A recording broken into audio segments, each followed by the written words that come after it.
Hello everyone, welcome back to my channel. This is Anil. You are watching Chemistry Special Batch. If you are new on our channel, then like, subscribe and share the channel, and also press the bell icon so that every notification of our latest video will reach you first of all. So today we are going to discuss about chemical classification of matter. आज जो है यहाँ पर chemical classification of matter हम लोग देखेंगे। पदार्थ का रासायनिक वर्गीकरण किस टाइप से किया गया है उसका अध्ययन हम लोग आज की क्लास में करेंगे। सो देखिए यहाँ पर जो है आपको बताया जा रहा है पदार्थ का रासायनिक वर्गीकरण। यहाँ पर हम देखेंगे कि पदार्थ का रासायनिक वर्गीकरण कैसे होता है। तो यहाँ पर जो पदार्थ है हमारे पास जो मैटर है, इस मैटर को दो भागों में हम बांट सकते हैं। किस बेस पे? पदार्थ का रासायनिक वर्गीकरण के बेस पे हम इसको वर्गीकृत कर सकते हैं। पहला होगा इसमें शुद्ध पदार्थ जिसे हम प्योर मैटर कह सकते हैं, और दूसरे में होगा अशुद्ध पदार्थ जिसे हम दूसरे शब्दों में चाहे तो मिश्रण बोल सकते हैं। इसे हम इम्प्योर मैटर बोल सकते हैं। यहाँ पर जो मिश्रण है, मिश्रण को जो है मिक्सचर बोला जाता है इंग्लिश में। अब हम आगे देखेंगे शुद्ध पदार्थ। तो यहाँ पर जो हमें प्योर मैटर दिख रहा है, शुद्ध पदार्थ जो है उसे दो वर्गों में वर्गीकृत किया गया है। एक है इसमें तत्व जिसे हम एलिमेंट कह सकते हैं, और दूसरे में है यौगिक जिसे हम जो है कंपाउंड कहेंगे। अब यहाँ पर जो है दूसरे में जो अशुद्ध पदार्थ है यानी जो मिश्रण है, मिश्रण को दो भागों में वर्गीकृत किया गया है। एक है समांगी मिश्रण जिसे हम होमोजेनियस मिक्सचर बोल सकते हैं, और हमारे पास दूसरा है विषमांगी मिश्रण जिसे हम हेटेरोजेनियस मिक्सचर बोल सकते हैं। अब यहाँ पर बारी बारी से हम जो है डिस्कस करेंगे। सबसे पहले कि शुद्ध पदार्थ क्या होते हैं, हम प्योर मैटर किन्हें कहते हैं। तो देखिए यहाँ पर आपको बताया जा रहा है शुद्ध पदार्थ यानी प्योर मैटर, इनके प्रत्येक भाग का संघटन समान होता है तथा इनमें कोई अशुद्धि नहीं होता है। यहाँ पर बताया जा रहा है कि जो हमारे पास शुद्ध पदार्थ होते हैं वो ऐसे पदार्थ होते हैं कि इनके जो प्रत्येक भाग होते हैं ना, वो समान प्रकार के कणों से मिलकर बने होते हैं। इनका जो संघटन होता है वो एक जैसा होता है, और इनमें किसी भी प्रकार की कोई अशुद्धि नहीं मिलाई जाती है। ये बिल्कुल शुद्ध होते हैं यानी प्योर होते हैं। इसलिए इस टाइप के जो हमें पदार्थ मिलते हैं उन्हें हम कह सकते हैं प्योर मैटर। यानी हमें इसमें ध्यान ये रखने हैं कि इनका प्रत्येक भाग का जो संघटन होगा वो समान प्रकार के कणों से होगा। फिर हम आगे देखेंगे, यहाँ पर बताया जा रहा है कि जो शुद्ध पदार्थ हैं उन्हें दो भागों में बांटा गया है। यानी जो हमारे पास प्योर मैटर है, प्योर मैटर को हम डिवाइड कर सकते हैं टू पार्ट्स में। एक पार्ट्स हमारा है तत्व और दूसरा पार्ट्स है यौगिक। यानी हम यहाँ पर देखेंगे तत्वों के बारे में यानी एलिमेंट्स के बारे में। अब हम देखेंगे कि एलिमेंट्स क्या होते हैं, हम किन्हें एलिमेंट्स कहते हैं। तो वो यहाँ पर बताया जा रहा है तत्व वे शुद्ध पदार्थ होते हैं जिनको किसी भौतिक या रासायनिक विधि द्वारा अलग नहीं किया जा सकता है, और ना ही इन्हें विभिन्न प्रकार के पदार्थों से प्राप्त किया जा सकता है। यहाँ पर बताया जा रहा है कि जो तत्व होते हैं वो एक प्रकार के शुद्ध पदार्थ होते हैं, और ये ऐसे शुद्ध पदार्थ होते हैं जिन्हें हम किसी भी भौतिक प्रक्रम या फिर रासायनिक प्रक्रम द्वारा यानी हम इसे अलग नहीं कर सकते हैं। तो आप लोगों ने क्या देखा इसमें हम लोगों ने ये देखा कि जो हमारे पास तत्व हैं वो एक प्रकार के शुद्ध पदार्थ होते हैं जिन्हें हम किसी भी भौतिक या रासायनिक विधि द्वारा अलग नहीं कर सकते हैं, और ना ही इन्हें जो है विभिन्न प्रकार के पदार्थों से प्राप्त किया जा सकता है। इन्हें विभिन्न प्रकार के पदार्थों से प्राप्त नहीं किया जाता है। इन्हें समान प्रकार के कणों से मिलकर ये बने होते हैं, और इन्हें जो है विभिन्न प्रकार के पदार्थों से प्राप्त नहीं आप कर सकते हैं। फिर जो है आगे देखिए, यहाँ पर बताया जा रहा है एग्जाम्पल में तत्वों के, जैसे हमारे पास हाइड्रोजन, हीलियम, लिथियम, सोडियम, ये जो भी हमारे पास एग्जाम्पल्स हैं ये सब के सब जो है एलिमेंट्स के एग्जाम्पल हैं, तत्वों के हैं। इन्हें हम चाहें तो कोई रासायनिक विधि द्वारा या फिर जो है कोई भौतिक विधि द्वारा हम इन्हें बांट नहीं सकते हैं, अलग नहीं कर सकते हैं। ये हमें केवल एक ही रूप में मिलेंगे, और इनका जो रूप होगा वो बिल्कुल प्योर होगा। फिर हम आगे देखेंगे इसमें, यहाँ पर थोड़ा सा ध्यान देने की बात है कि जो तत्व होते हैं तत्वों को तीन भागों में वर्गीकृत किया गया है। इसमें जो है तीनों भाग हैं क्रमशः। सबसे पहले है धातु जिसे हम मेटल कहते हैं, दूसरे में है अधातु जिन्हें हम नॉन मेटल कहते हैं, और फिर तीसरे में है उपधातु जिन्हें हम मेटेलॉइड कहते हैं। अब इसमें हम बारी बारी से देखेंगे धातु, अधातु और उपधातु। तो देखिए यहाँ पर सबसे पहले धातु जिसे हम मेटल कहते हैं। धातु वे तत्व होते हैं जिनकी आदत इलेक्ट्रॉन त्यागने की होती है। इसमें बताया जा रहा है कि जो हमारे पास धातु होते हैं वे जो है वे तत्व होते हैं जिनकी आदत, जिनकी प्रवृत्ति इलेक्ट्रॉन त्यागने की होती है, इलेक्ट्रॉन दान करने की होती है, उन्हें हम क्या कहते हैं? धातु कहते हैं। जैसे हमारे पास सोडियम है, लिथियम है, पोटेशियम है, कैल्शियम है, मैग्नीशियम है, एल्यूमिनियम है, ये सब के सब जो है धातु हैं। इनकी प्रवृत्ति होती है इलेक्ट्रॉन त्यागने की। ये इलेक्ट्रॉन को डोनेट करते हैं और इसके बाद फिर से ये जो है पॉजिटिव आयन का फॉर्मेशन करते हैं। तो फिर देखिए यहाँ पे एग्जांपल्स में आपको दिखाए गए हैं। धातु के एग्जांपल हैं gold, silver, aluminium, sodium, ETC. ये सब के सब हमारे जो है धातु के एग्जांपल्स हैं। तो इसमें हमें ये ध्यान रखना है कि जो धातु होते हैं उनकी प्रवृत्ति इलेक्ट्रॉन को दान करने की होती है, और ये जो है दान करके लास्ट में पॉजिटिव आयन का फॉर्मेशन करते हैं। अब दूसरे में हम देखेंगे अधातु।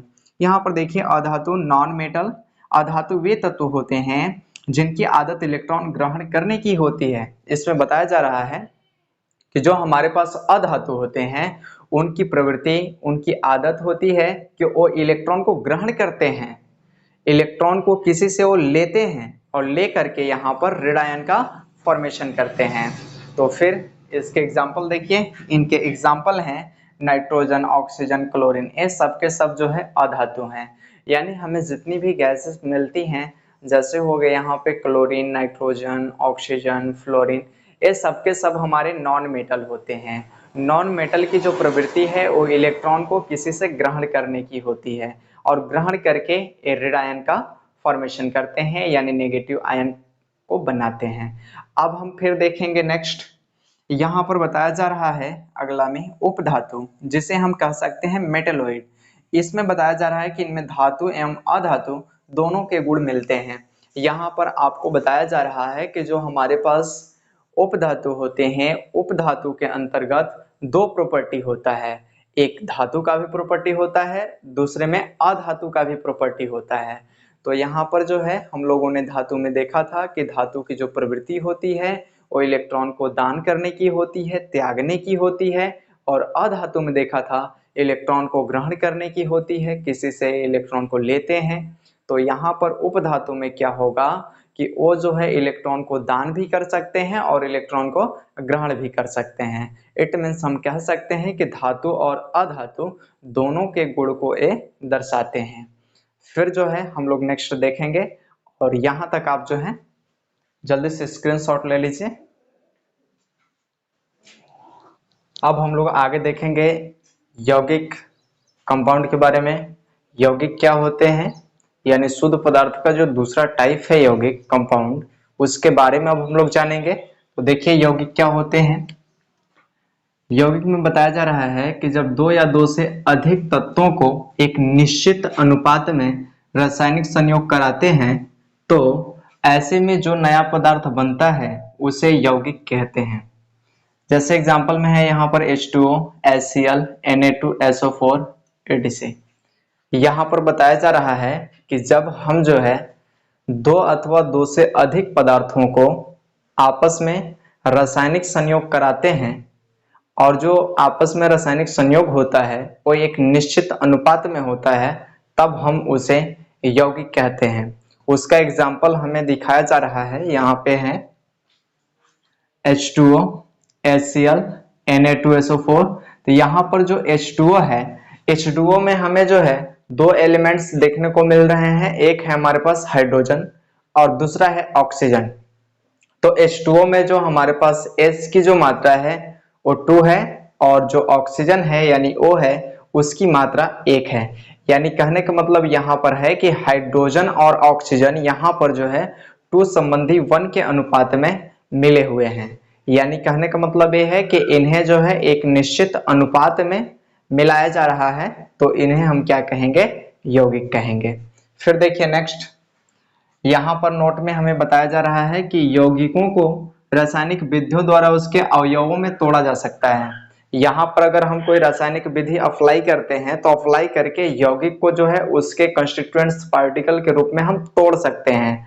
जैसे यहाँ पर है H2O, तो H2O में जो है जैसे ही हम विद्युत धारा यहाँ पर प्रवाहित कर रहे हैं तो प्रवाहित करने के बाद ये जो है H2 और O2 में टूट जा रहा है, यानी हाइड्रोजन गैस और ऑक्सीजन गैस में हमारा H2 टूट जा रहा है। फिर इसमें ध्यान देने की बात यह है कि यहाँ पर यौगिकों के जो गुण होते हैं वो अपने अवयवों से भिन्न होते हैं। जैसे H2O आग बुझाने का कार्य करती है, जबकि H2 एक ज्वलनशील गैस है तथा O2 जलने में सहायता प्रदान करती है। यहाँ पर जो है बताया जा रहा है कि जो कंपाउंड्स होते हैं, कंपाउंड का जो प्रॉपर्टी होता है वो उनके कंस्टिट्यूएंट्स पार्टिकल से अलग होता है, हटकर होता है। और फिर जो है एग्जाम्पल के लिए आपको दिखाया गया है, जैसे जल यानी H2O, तो H2O जो है आग को बुझाने में इसका प्रयोग किया जाता है, जबकि जो हमारे पास हाइड्रोजन गैस है, जो H2 गैस है, वह एक ज्वलनशील पदार्थ है तथा यहाँ पर जो हमें ऑक्सीजन गैस मिल रहा है, O2 मिल रहा है, वो जलने में हमें सहायता प्रदान करती है। तो यहाँ पर कंस्टिट्यूएंट्स पार्टिकल ऑक्सीजन हुआ और फिर हमारे पास हाइड्रोजन हुआ। और यौगिक का यहाँ पर प्रवृत्ति हमें देखने को मिल रहा है कि वो आग को बुझाएगा, जबकि यहाँ पर हमें जो है जो हाइड्रोजन गैस दिख रहा है वो ज्वलनशील पदार्थ के रूप में हमें दिख रहा है और ऑक्सीजन उसे जलाने में मदद करता है, सहायता करता है। तो हम इस तरीके से कह सकते हैं कि यौगिक और उनके कंस्टिट्यूएंट्स पार्टिकल का जो प्रॉपर्टी होता है वो दोनों अलग अलग होता है। फिर नेक्स्ट यहाँ पर हम लोग देखेंगे यौगिकों के प्रकार यानी टाइप्स ऑफ कंपाउंड्स। तो यहाँ पर हम आपको बताएं कि जो यौगिक होते हैं वो दो तरह के होते हैं। एक होता है मेरे पास कार्बनिक यौगिक और दूसरे होते हैं अकार्बनिक यौगिक। तो जो कार्बनिक यौगिक होते हैं उनमें देखिए क्या होता है, तो उनमें होता है कि ये ऐसे यौगिक होंगे जिनमें कार्बन और हाइड्रोजन दोनों एक साथ उपस्थित होते हैं। तो इस प्रकार के जो हमारे पास कंपाउंड होते हैं उन्हें हम कहते हैं कार्बनिक यौगिक। और जब जो है किसी कंपाउंड में कार्बन और हाइड्रोजन दोनों तत्व एक साथ उपस्थित ना हो तो इस स्थिति में हम कह देते हैं कि ये हमारा जो यौगिक है वो है अकार्बनिक यौगिक। तो यहाँ पर वही चीज लिखा हुआ है, ऑर्गेनिक कंपाउंड में इनमें कार्बन व हाइड्रोजन दोनों तत्व एक साथ उपस्थित होते हैं, ये अधिकतर सजीव स्रोतों से प्राप्त किए जाते हैं। तो यहाँ पर बताया जा रहा है कि हमारे पास ऐसा कंपाउंड होना चाहिए कि उस कंपाउंड में कार्बन और हाइड्रोजन दोनों तत्व एक साथ उपस्थित होते हैं यानी होंगे। और फिर जो है ये अधिकतर, अगर हम इनकी प्राप्ति की बात करें कार्बनिक यौगिकों का, तो ये हमें अधिकतर सजीव स्रोतों से प्राप्त होते हैं यानी हम सजीवों से इन्हें प्राप्त करते हैं। जबकि जो अकार्बनिक यहाँ पर यौगिक बताए जा रहे हैं उनकी जब प्राप्ति की जाती है तो उन्हें निर्जीव स्रोतों से किया जाता है। वही चीज देखिए आगे। फिर अगर हम कार्बनिक यौगिक के जो है एग्जाम्पल की बात करें तो हमारे पास हो गया CH4 यानी मेथेन, फिर है हमारे पास C6H6 जिसे हम बेंजीन कहते हैं, और फिर है हमारे पास C2H5OH। तो यहाँ पर हमें जो है ये सब के सब जो देखने को मिल रहे हैं तीन एग्जाम्पल, वो सब हमारा जो है कार्बनिक कंपाउंड का एग्जाम्पल है। इनमें हमें ये देखने को मिल रहा है कि इनमें जो है साथ में आपका कार्बन है, हाइड्रोजन है, कार्बन है, हाइड्रोजन है, कार्बन है, हाइड्रोजन है, ये हमें मिल रहे हैं। इनके अतिरिक्त भी हमें और एलिमेंट्स मिल सकते हैं, लेकिन यह बात जरूरी है कि उस कंपाउंड में हाइड्रोजन और कार्बन दोनों एक साथ होने चाहिए। अगर कार्बन और हाइड्रोजन दोनों एक साथ नहीं है तो इस केस में हम कह सकते हैं कि ये हमारा ऑर्गेनिक कंपाउंड नहीं है, तब वो जो है इनऑर्गेनिक कंपाउंड हो जाएगा। फिर नेक्स्ट देखिए अकार्बनिक यौगिक। तो इनऑर्गेनिक कंपाउंड क्या होते हैं, इनमें कार्बन व हाइड्रोजन दोनों तत्व एक साथ उपस्थित नहीं होते हैं। इनमें कहा जा रहा है कि कार्बन और हाइड्रोजन दोनों एक साथ उपस्थित नहीं होते हैं। और यदि हम इनकी प्राप्ति की बात करें तो ये अधिकतर सजीव स्रोतों से नहीं मिलते हैं, ये जो है अधिकतर निर्जीव स्रोतों से प्राप्त किए जाते हैं। इनकी प्राप्ति किन स्रोतों से होगी, निर्जीव स्रोतों से, जिनमें जो है जीवन नहीं होता है, उस स्रोत से इन्हें जो है हम प्राप्त कर सकते हैं। एग्जाम्पल है इसका जैसे H2O, H2SO4 HCl।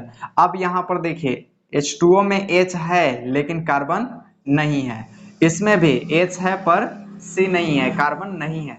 इसमें HCl में भी जो है हमारा कार्बन नहीं है, हाइड्रोजन है। इट मीन्स हम कह सकते हैं कि जब इसमें कार्बन नहीं है इन कंपाउंड में, तो एक इनके एग्जाम्पल हो गए, अकार्बनिक यौगिक हो गए, इनऑर्गेनिक कंपाउंड हो गए। अब हम नेक्स्ट बात करेंगे अशुद्ध पदार्थ यानी मिश्रण का। तो मिश्रण क्या होते हैं? तो मिश्रण में जो है, जब हम लोग यौगिक में देखे थे तो उसमें दो अथवा दो से अधिक पदार्थों को एक निश्चित अनुपात में मिलाया जा रहा था, लेकिन अब यहाँ पर मिश्रण में एक निश्चित अनुपात में न मिला करके इसे हम अनिश्चित अनुपात में मिलाते हैं।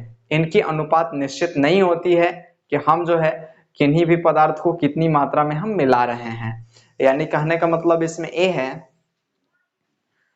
कि जब दो या दो से अधिक पदार्थ, और वो जो पदार्थ होंगे वो क्या हो सकते हैं? तत्व या यौगिक हो सकते हैं, वो हम अनिश्चित अनुपात में मिलाते हैं, तो ऐसे में जो हमें नया पदार्थ प्राप्त होता है या फिर वो नया पदार्थ बनता है उसे हम मिश्रण कहते हैं। तो यहाँ पर बताया जा रहा है एसएस कि जब हम जो है दो अथवा दो से अधिक पदार्थों को किसी भी अनुपात में मिला देते हैं, तो ऐसे में जो हमें नया पदार्थ मिलता है उस पदार्थ को हम क्या कहते हैं? मिश्रण कहते हैं। अब यहाँ पर बताया जा रहा है कि जो हमारे पास मिश्रण होते हैं ना, वो मिश्रण दो टाइप से होते हैं। एक होता है समांगी मिश्रण और दूसरा होता है विसमांगी मिश्रण। तो हम लोग जो है फिर आगे बात करेंगे समांगी मिश्रण क्या होते हैं, विसमांगी मिश्रण क्या होते हैं। इससे पहले थोड़ा सा इसके हम एग्जाम्पल की बात कर लेते हैं। तो देखिए इसका एग्जाम्पल क्या है। वायु, समुद्री जल, पानी, नमक आदि। इसमें जो है पानी और नमक को एक साथ मिलाया गया है, और इसमें जैसे वायु है, तो जो वायु है, वायु में विभिन्न प्रकार की गैसें उपस्थित होती हैं। इट मीन्स हम कह सकते हैं कि इसमें अलग अलग टाइप से गैसें विद्यमान होती हैं, यानी इनमें जो है अनेक प्रकार के गैसों का समावेश होता है। तो यह एक प्रकार का मिलावट है, और इस मिलावट में क्लियर नहीं है कि कितनी मात्रा में किस चीज को मिलाया गया है, यानी इनकी अनुपात जो है निश्चित नहीं है। इट मीन्स हम कह सकते हैं कि हमारा एग्जाम्पल मिश्रण का है। फिर हमारे पास जो है यहाँ पर दिख रहा है समुद्री जल। तो समुद्री जल में भी जो है बहुत सारी मिलावटें होती हैं, उनमें भी अनुपात फिक्स नहीं होता है कि कौन सा पदार्थ कितनी मात्रा में मिलाई गई है। इसी तरीके से फिर नेक्स्ट है यहाँ पर पानी और नमक। तो पानी और नमक का जो मिलावट है उसको भी हम मिश्रण कह सकते हैं। उसमें हम जो है किसी भी अनुपात में यदि जल और पानी को आपस में मिला दें तो वहां पर हमारा एक मिक्सचर बन जाएगा, एक मिलावट बन जाएगा, उसी को हम मिश्रण कहेंगे। और फिर हम नेक्स्ट देखेंगे इनके टाइप के बारे में डिस्कस करेंगे। तब तक आप जो है जल्दी से इसका स्क्रीनशॉट ले लें। अब हम लोग देखेंगे आगे समांगी मिश्रण, होमोजेनियस मिक्सचर क्या होता है।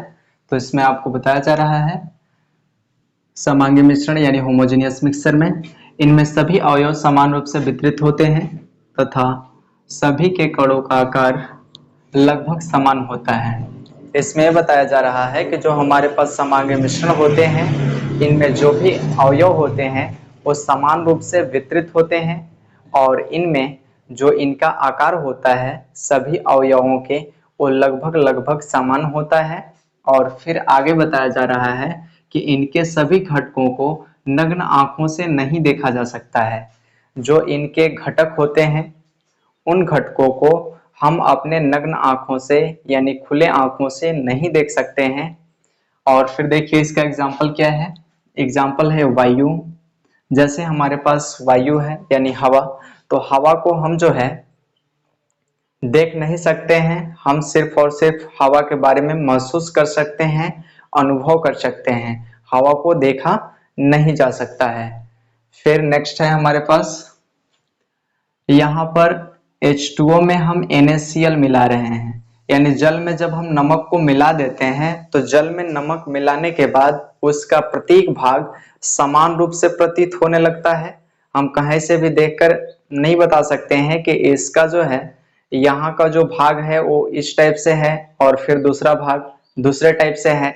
हम अनुमान नहीं लगा सकते हैं, अलग से बता नहीं सकते हैं। यानी इनका जो भी भाग होगा वो एक जैसा होगा, समान रूप से होगा, एक ही जैसे ये दिखेंगे, तो हम इनको क्या कहेंगे? समांगी मिश्रण कहेंगे। फिर इसी तरीके से है जल प्लस चीनी, यानी कि जल में जब हम चीनी को मिला देते हैं तो उसी टाइप से घोल बन जाता है जैसे नमक और जल का बन जाता है। तो इस तरीके से हम इसमें भी पहचान नहीं कर सकते हैं कि कहाँ पर इनकी मात्रा किस टाइप की है। यानी जहां भी हम देखते हैं उसके किसी भी पोर्शन को देखें तो हमें हमेशा जो है जल और चीनी एक जैसे ही प्रतीत होंगे जब वो एक घोल के रूप में बन जाएंगे।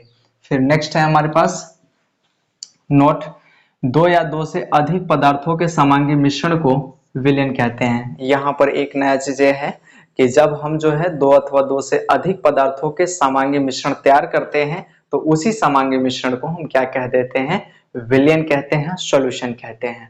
फिर नेक्स्ट है हमारे पास विसमांगी मिश्रण हेट्रोजीनियस मिक्सचर क्या होते हैं। तो यहाँ पर जो है हेट्रोजीनियस मिक्सचर के बारे में बताया जा रहा है कि इनके सभी अवयव समान रूप से वितरित नहीं होते हैं। इनके जो अवयव होते हैं यानी जो कंस्टिट्यूएंट्स पार्टिकल होते हैं वो समान रूप से वितरित नहीं होते हैं तथा इनके कणों का आकार अलग अलग होता है। इनमें बताया जा रहा है कि इनका जो आकार होता है कणों का वो अलग अलग होता है, अतः इनमें नग्न आंखों या सूक्ष्मदर्शी से सभी अवयवों को देखा जा सकता है। बताया जा रहा है कि जो हमारे पास विसमांगी मिश्रण होंगे उनमें जो अवयव होंगे, जो घटक होंगे, उन्हें हम नग्न आंखों की सहायता से या फिर सूक्ष्मदर्शी की सहायता से पूरा पूरा उन्हें हम देख सकते हैं और देखकर हम उनकी पहचान कर सकते हैं। फिर इसका एग्जाम्पल देखिए, जैसे रेत और फिर लोहे का चूर्ण। जैसे हमारे पास बालू है और बालू को हमने एक लोहे के चूर्ण में मिला दिया तो यहाँ पर जो है दोनों का घटक अलग अलग टाइप से हैं। लोहे के चूर्ण भी हमें प्रतीत होंगे, दिखेंगे, और फिर जो है बालू अलग दिखेगा। यानी यहाँ पर घटक का पहचान किया जा सकता है। तो इसे हम क्या कहेंगे, विसमांगी मिश्रण का एग्जाम्पल बोल सकते हैं। जैसे जल में हम जो है बालू मिला दिए तो जल में बालू मिलाने के बाद हमें बालू जो है यानी रेत नीचे हमें दिखेंगे जल में मिलाने के बाद, तो वहां पर जल अलग जो है हमें दिख रहा है और फिर रेत अलग दिख रहा है। यानी इनमें घटकों का पहचान किया जा सकता है। इट मीन्स हम कह सकते हैं कि यहाँ पर जो भी दोनों एग्जाम्पल जो दिखाए गए हैं ये सब जो है दोनों एग्जाम्पल विसमांगी मिश्रण के हैं। अब जो है इतने चीज जो है इस वीडियो में हम लोग पूरा करेंगे और इसके बाद क्या करेंगे कि अगर आप जो है अपना बेहतरीन नोट्स बनाना चाहते हैं तो आप पॉज करके अपना से खुद से मेहनत करके अच्छा सुंदर सा नोट्स बना सकते हैं। और यदि आप ऐसा नहीं करते हैं तो फिर उसके लिए हमने डिस्क्रिप्शन बॉक्स में लिंक दे दिए हैं और उसमें बहुत ही बेहतरीन पीडीएफ नोट्स तैयार किया गया है। आप उस नोट्स को देख करके आप अपना सुंदर सा नोट बना सकते हैं जो आपके एग्जाम के लिए बहुत ही हेल्पफुल होगा। और यह जो है चैप्टर बहुत ही मोस्ट इम्पोर्टेंट है, सो इसे आप ध्यान में रख करके बिल्कुल कवर करते जाएं। इसको पूरा कवर करने के बाद आपको केमिस्ट्री बहुत ही अच्छे तरीके से समझ में आने लगेंगी। सो आई होप कि आपको ये हमारी वीडियो अच्छी लगी होगी और यदि हमारी ये वीडियो आप सबों को अच्छी लगी होगी तो इस वीडियो को ज़्यादा से ज़्यादा लोगों तक शेयर करें, लाइक करें, सब्सक्राइब करें। So thanks for watching.